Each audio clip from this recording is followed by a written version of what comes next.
சென்னை துறைமுக ஆணையம் மற்றும் காமராஜர் துறைமுக நிர்வாகம் இணைந்து நடத்தும் கண்காணிப்பு விழிப்புணர்வு வாரத்தின் ஒரு பகுதியான இந்த பட்டிமன்ற நிகழ்ச்சியை ஏற்படுத்தி கொடுத்த தலைமை கண்காணிப்பு அதிகாரி அவர்களுக்கு வணக்கம். மற்றும் மேடையில் அமர்ந்திருக்கும் தமிழ்ச்சங்க தலைவர் அவர்களுக்கும், அரங்கம் நிறைந்த ஆண்டோர்களுக்கும், வில் வார்த்தைகளை வீசப்போகும் சான்றோர்களுக்கும் கண்காணிப்புத்துறை சார்பில் இனிய மாலை வணக்கம்.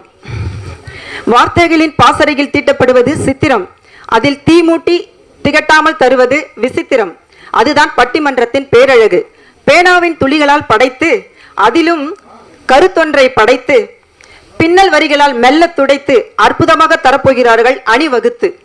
இதோ இன்று இந்த மேடை இன்னும் சில நிமிடங்களில் மின்னப்போகிறது வார்த்தை வீரர்களின் வைர வரிகளால்.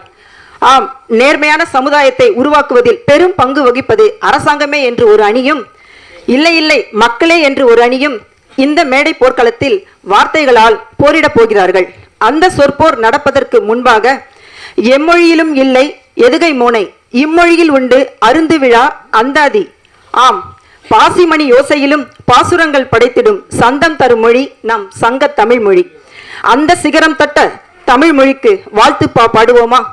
தமிழ்தாய் வாழ்த்து. நீங்கள் ஆவலுடன் எதிர்பார்த்து கொண்டிருக்கும் பட்டிமன்ற மேடை இப்பொழுது நடுவர் அவர்களிடம் ஒப்படைக்கப்படுகிறது.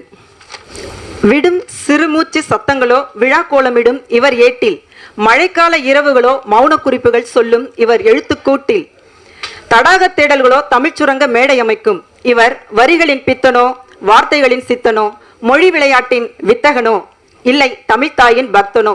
இவர்தான் தமிழ்ச்சங்க தலைவர் திரு நடராஜன் ஐயா அவர்களை வரவேற்புரை வழங்க மேடைக்கு வருமாறு அழைக்கிறோம். பட்டிமன்றத்தை நேர்மையாக நடத்தி முடித்து கொடுத்த நடுவர்களுக்கும் மேடை பேச்சாளர்களுக்கும் தமிழ்ச்சங்க தலைவர் நடராஜன் சார் அவர்களுக்கும் நன்றி. இறுதியாக தேசிய கீதம் ஒலிக்கப் போகிறது. அனைவரும் எழுந்து நிற்குமாறு கேட்கிறோம்.